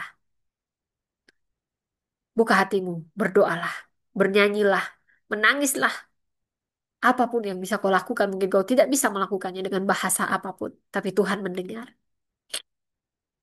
Dan dari kisah Hagar kita bisa belajar bagaimana dari seorang hamba, dari seorang budak menjadi pewaris. Walaupun hanyalah objek dan korban sistem hierarki. Ternyata Tuhan tidak hanya memulihkan, Dia memuliakan, memberi kehormatan bagi orang-orang yang pernah terluka dan mau dibentuk olehnya. Kejadian 21 ayat 18. Sebab aku akan membuat dia menjadi bangsa yang besar. Hagar yang awalnya hanya budak dan ditindas dan terluka. Tapi saat dia mau dibentuk dan berjumpa dengan Allah yang Maha Kasih itu. Dia pun diberi kehormatan. Hagar awalnya budak, budak Sarai. Menurut manusia, menurut dunia ini. Tapi Tuhan menempatkan Hagar yang bukan siapa-siapa dalam jalur pewarisan ibu dari satu bangsa. Dia tetap menjadi ibu suatu bangsa walaupun bukan ibu bangsa-bangsa yang besar seperti Sarai. Tapi tetap ada kehormatan bagi dia. Tuhan tidak menghapus masa lalu, tapi dia mengubah makna masa lalu kita. Hagar awalnya budak, diperlakukan tidak adil, hanya objek. Dia diperlakukan seperti barang, dipinjam rahimnya. Tapi dari rahim penderitaan itu lahir janji Allah yang baru. Seperti pas bunga yang pecah, tapi Tuhan tetap bisa memulihkan, dijadikan mozaik. Wow, itu yang pecah dihubungkan malah harganya lebih mahal, saudara. Tuhan akan mengangkat yang tertindas. Anda tertindas, Anda terabaikan, percayalah. Ada kehormatan yang Tuhan beri saat Anda masih mau tetap membuka hati dan dibentuk. Seperti Ismail, dia tetap menjadi bangsa besar. Seperti Hagar walaupun budak dan hanya penyintas, tapi akhirnya jadi penerus warisan. Tuhan tetap mencetak sejarah. Bukan hanya lewat raja, tapi juga lewat para budak, lewat rahim orang perempuan yang tidak dianggap terabaikan. Percayalah, masa depan perempuan ada di tangan penulis, bukan di tangan penilai dunia ini. Yeremia 29 ayat 11, dunia bisa menilai masa lalu kita, tapi Tuhan menulis dari masa depan. Perempuan yang Anda, siapapun Anda, yang Anda merasa hidupnya hancur karena kegagalan masa lalu, Tuhan bisa mengubahnya. Anda justru akan menjadi pengajar sekolah kehidupan, menjadi ibu rohani. Anda punya warisan, bukan hanya tentang masa lalu Anda, tapi tentang keputusan hidup baru. Semuanya indah di tangan Tuhan. Apapun masa lalu, Tuhan bisa mengubahnya. Sekalipun kau merasa tidak layak, ada janji kehormatan yang Tuhan beri asal Anda mau dibentuk. Tuhan tidak memilih yang sempurna, saudara. Dia memilih yang bersedia dijumpai. Dalam luka Hagar, dalam luka setiap kita akan menemukan kasih Allah yang melihat, mendengar, membangkitkan. Kisah Hagar adalah kisah kita semua. Kita yang juga pernah mungkin dari kita semua pernah diabaikan, pernah menjadi korban sistem hierarki, tapi kita dikenal dan kita dipanggil. Dari luka kita menjadi utusan yang terhormat. Saudara, nanti saya akan kok bahkan tentang dikenal deh padang gurun. Saudara, sebelum kita menyudahi kisah Hagar ini, kita tadi sudah banyak belajar, saudara. Saya sangat diberkati. Saya mau memberi pewahyuan, Roh Kudus bicara pada saya. Ada perempuan di sini yang mungkin seperti Hagar. Inilah apa yang Tuhan katakan kepadamu. Siapapun engkau yang mendengar, pada waktu kapanpun ini adalah momentum ilahi bagimu. Tuhan berkata, seperti aku melihat Hagar di padang gurun, aku juga melihat engkau. Aku menyapa dan mengenal engkau dengan namamu. Aku melihat engkau, anakku, putriku. Aku tidak hanya melihat keberhasilanmu di mimbar dan di panggung pelayanan. Aku melihat tetesan air matamu yang jatuh dalam diam. Aku melihat kesetiaanmu dalam senyap saat tak dilihat oleh manusia. Aku melihat keteguhan hatimu saat engkau harus memeluk panggilan di tengah kelelahan jiwa. Engkau bukan hanya akan menjadi pemulih perempuan saat kau dipulihkan. Engkau adalah perempuan yang telah dipulihkan di padang gurun. Di padang gurun lukamu akan kuubahkan dan akan kubangkitkan menjadi sumur pewahyuan. Engkau yang mendengar saat ini untukmu juga. Pewahyuan dari Tuhan tentang Hagar untuk engkau, putri-putri Sion, putri-putri kerajaan Allah. Engkau adalah suara yang dilahirkan dari padang gurun. Seperti Hagar, engkau tidak selalu dimulai dari tempat yang strategis. Beberapa panggilanmu mungkin lahir dari ketidaknyamanan, dari penderitaan. Tetapi justru dari tempat itulah Tuhan memurnikan suara profetikmu. Suara yang tidak hanya bicara dari teori, tapi dari tempat perjumpaan. Suara yang berasal dari luka yang dipulihkan menjadi gemah yang lebih dalam di hati setiap orang yang haus, terutama perempuan yang haus. Yang kedua, Tuhan memberikan bagimu mata rohani. Ini pewahyuan bagimu. Aku tidak tahu siapa namamu, tapi ini pewahyuan bagimu.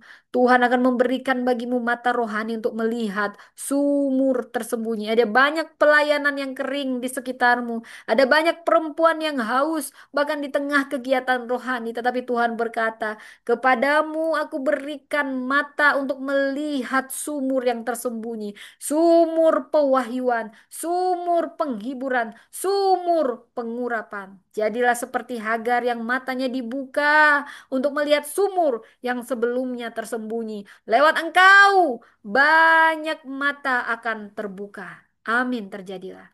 Dan yang ketiga, pewahyuan ini bicara. Dari rahim panggilanmu, aku akan melahirkan bangsa. Dari rahim panggilanmu, aku akan melahirkan bangsa. Engkau dipanggil bukan hanya untuk membangkitkan perempuan secara pribadi, tetapi secara generasi. Tuhan berkata, aku akan pakai rahim panggilanmu, baik biologis maupun spiritual untuk membangkitkan Ismail yang akan menjadi besar, Ishak yang akan menjadi besar, anak-anak yang akan menantang sistem, tetapi dipakai olehku untuk membangkitkan suara di padang gurun. Engkau bukan hanya pendiri pelayanan, engkau adalah ibu bagi para pionir rohani. Dan yang keempat ini pewahyuan Tuhan bagi engkau, perempuannya Tuhan. Panggilanmu akan membentuk tempat-tempat perjumpaan. Saya ulangi, panggilanmu akan membentuk tempat-tempat perjumpaan. Sama seperti Hagar, dia menjumpai Tuhan di tempat yang tak bernama dan memberinya nama. Demikian juga pelayananmu akan menjadi tempat perjumpaan ilahi. Saya berdoa juga saat ini saya membangun Empower Woman. Ini bukan hanya komunitas, tapi akan melainkan menjadi BR Lahai Roy. Ini yang Tuhan berikan kepada saya tentang Empower Woman Ministry. Bila Anda sepisi dengan saya, yang juga mendengar ini sebagai pewahyuan bagi Anda. Saya percaya Tuhan akan mempertemukan kita dalam pelayanan ini. BR, Lahairoi, sumur, tempat Allah menjumpai perempuan-perempuan yang merasa tidak dilihat. Tuhan melihat kita. Di tanganmu, pelayanan perempuan tidak lagi dipandang kecil, tapi menjadi sumur tempat surga menyentuh bumi. Kau dipanggil untuk menamai ulang banyak perempuan. Tuhan berkata, melalui pengurapan yang kuberi padamu, perempuan-perempuan yang dulunya merasa hamba, merasa korban, tidak layak akan menerima nama baru, nama yang berasal dariku, nama yang dipanggil, disayangi, dan diutus. Dan ini kata Tuhan, aku akan pakai suaramu untuk memberi nama baru. Nama-nama yang dunia renggut akan aku pulihkan melalui tangan dan ucapan. Dan ini panggilan profetik maternal atas hidupmu. Siapapun kau, Tuhan sedang bicara seperti Tuhan sedang bicara pada saya. Engkau bukan hanya pelayanku. Engkau adalah Hagarku yang telah melihatku. Dan sekarang kau akan menjadi suaraku untuk Hagar-Hagar lain di generasimu. Katakan saudara, bila Anda tahu ini pewahyuan untuk Anda. Aku dilihat oleh Allah. Aku bukan perempuan sisa, bukan objek. Aku utusan. Di padang gurun hidupku, Tuhan membangkitkan sumber air pewahyuan. Aku dipanggil bukan hanya untuk menyembuhkan luka perempuan, tapi melahirkan generasi perempuan yang berjalan dalam otoritas surgawi. Aku dikenal bukan dari posisi, tapi dari perjumpaan. Tuhan menyebutku dengan nama. Dari tangis sunyi, Tuhan menumbuhkan sumur pelayanan yang menghidupkan generasi. Aku tidak hanya dipanggil untuk bicara, aku dipanggil untuk menamai ulang perempuan yang hampir kehilangan dirinya. Engkau bukan hanya pelayanku, ini pesan Tuhan. Engkau adalah Hagarku yang telah melihatku. Dan sekarang engkau akan menjadi suaraku untuk Hagar-Hagar lain di generasimu. Suara Tuhan kepada para perempuan pilihannya. Siapapun kau perempuan yang saat ini tahu Tuhan sedang bicara. Sekali lagi, deklarasikan. Aku dilihat Tuhan. Aku dikenalnya lebih dalam dari nama yang tertera di kartu identitasku. Aku tidak dibentuk dalam keramaian, tetapi dari perjumpaan pribadi di padang gurun. Aku yang pernah mungkin terpinggirkan akan ditarik ke pusat rencana ilahi. Saudara, ada pewahyuan dari Hagar ini bagimu, bagimu setiap perempuan Tuhan, putri Tuhan, bahkan mungkin juga kalaupun Anda bukan perempuan, Anda yang mendengar ini untuk Anda. Tuhan menemukanmu, bahkan saat engkau sedang bersembunyi, kemanapun engkau bersembunyi, Tuhan akan menemukanmu. Tuhan tidak menunggu engkau rapi. Tuhan menjumpaimu justru dalam air matamu dan debu. Tuhan menyebut namamu. Kau tidak dilabel oleh Dia. Kau dikenal secara pribadi. Dia mengenal siapa dirimu di balik semua peran yang melelahkan. Tuhan membuka mata rohanimu untuk melihat sumur yang tersembunyi, solusi yang kau cari-cari. Dia akan membuka matamu untuk melihat itu. Ada pewahyuan yang hanya bisa ditemukan saat engkau merasa kosong. Kau harus kosong dulu, baru kau menemukan itu. Karena itu hanya bisa diisi oleh Tuhan. Tuhan akan mengubah padang gurunmu menjadi tempat penamaan ilahi. Apa yang dulu terasa seperti kehancuran akan menjadi altar perjumpaan. Kehancuran akan menjadi altar perjumpaan. Tuhan, saya sangat merasakan bagaimana Tuhan akan mengubah padang gurun kita jadi tempat penamaan ilahi. Tuhan akan mempercayakan masa depan dalam rahim panggilanmu. Dari hidupmu akan lahir pemimpin, amin, penyembuh, amin, pembaharu, amin, saudara. Mari, aku dikenal oleh Allah bukan karena posisi. Katakan, sebagai perempuan yang dikenal Tuhan. Tapi karena perjumpaan, aku tidak berjalan dalam bayang-bayang. Karena terang kasih Tuhan menyinariku. Aku bukan sisa dari kisah orang lain.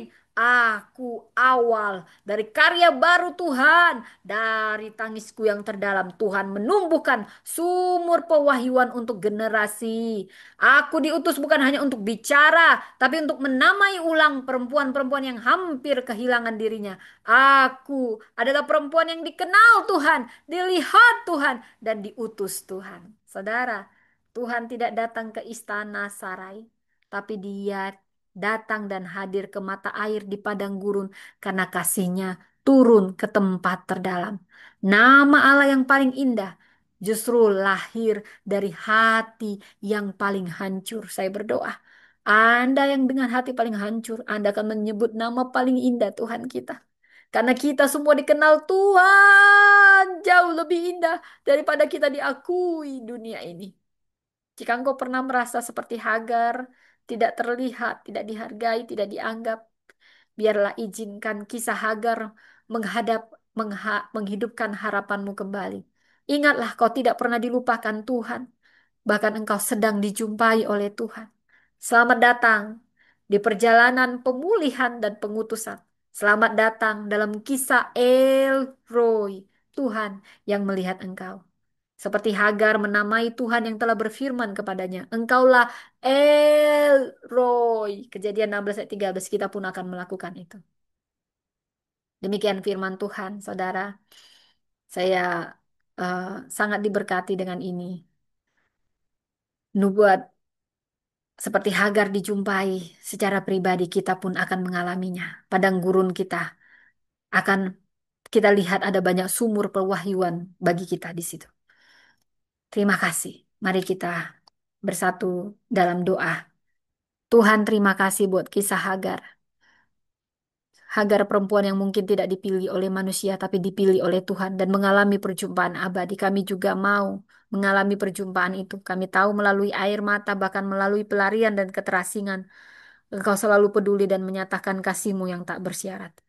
Biar kami mengalami perjumpaan dan memberimu nama yang sangat indah dalam kehancuran hati kami, kau ubah menjadi perjumpaan yang memberi kehormatan. Di dalam nama Yesus aku berdoa buat setiap perempuan yang saat ini hancur hati, merasa tidak dianggap, diabaikan. Tuhan menjumpai, menjamah mereka. Dan kami mau dibentuk hatinya. Karena kami tahu ada kehormatan yang mengikuti. Kami dikenal secara pribadi. Terima kasih Tuhan. Di dalam nama Tuhan Yesus, hamba sudah selesai memberitakan kebenaran firman-Mu, tapi Engkau tidak pernah selesai dengan kami. Jumpailah setiap perempuan yang ada di padang gurun. Jumpailah setiap perempuan yang sedang putus asa. Jumpailah Tuhan, supaya kami juga bisa berkata seperti Hagar berkata di padang gurun ketika mengalami perjumpaan pribadi denganmu. Engkaulah Allah, El Roy, Allah yang melihat, mengenal kami dan mengutus kami. Terima kasih, kau sangat baik Tuhan, kau sangat baik di dalam nama Tuhan Yesus. Amin, amin, amin. Demikian firman Tuhan, sahabat saya yang ada di YouTube. Terima kasih sudah mendengarkan. Bukan suatu kebetulan Anda mendengar, saya percaya Tuhan sedang menjumpai Anda. Dan selamat datang dalam teologi El Roy. Anda akan mengatakan dan memberi nama yang indah dalam perjumpaan pribadi Anda. Tuhan memberkati, dan bagi Anda yang mau mendengarkan kisah ini ada di YouTube Priscilla Das Channel. Baik, saya sapa dulu ya. Bye-bye semuanya, Tuhan memberkati yang ada di YouTube.